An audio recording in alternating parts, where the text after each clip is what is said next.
La question qui est à poser dans la spiritualité, es-tu plus fort que ceux qui t'attaquent? Du troisième ciel, Dieu voit les intentions de Daniel. Dieu dit d'accord, voilà les intentions de Daniel. Dieu appelle Gabriel, il dit Gabriel, lève-toi, va vers Daniel, apporte-lui la réponse.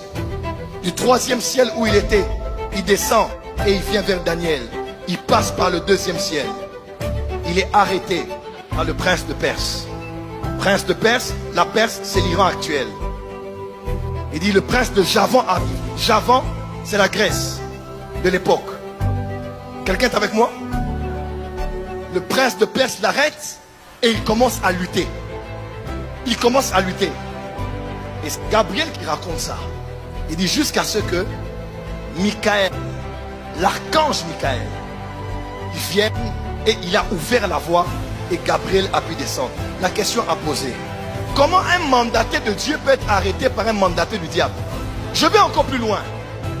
Est-ce qu'on arrête Dieu? Mais est-ce que le serviteur de Dieu peut être arrêté? Est-ce que le fait qu'il est arrêté diminue la puissance de Dieu?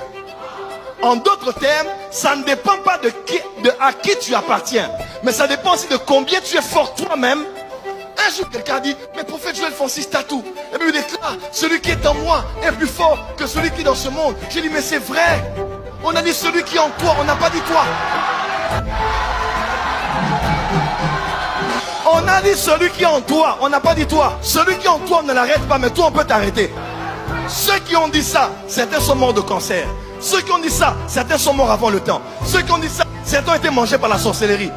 Est-ce que ça diminue Dieu? Non. Mais de la spiritualité, ça ne dépend pas de quel camp à qui tu appartiens. Ça dépend de l'état de ta propre spiritualité. Ça dépend de toi-même. David dit, j'ai reçu l'onction royale, mais je suis encore faible. Parce que les fils de Tchérouja sont plus puissants que moi. Mais dans le monde des esprits, il faut savoir que je peux être puissant, mais il y a plus puissant que moi. Jésus dit, quand un esprit quitte une maison et qu'il s'en va, il part. Mais quand il revient et qu'il trouve que la maison est toute vide, que fait-il? Il va chercher cet esprit plus méchant que lui. Et la situation de la personne devient pire. Frère, on peut prophétiser pour toi ici à longueur de journée. Il est possible que tu ne voies pas ces choses se réaliser.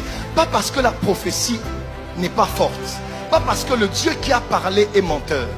Mais parce que ta propre spiritualité n'est pas encore arrivée au niveau où tu peux résister devant plus puissant que toi.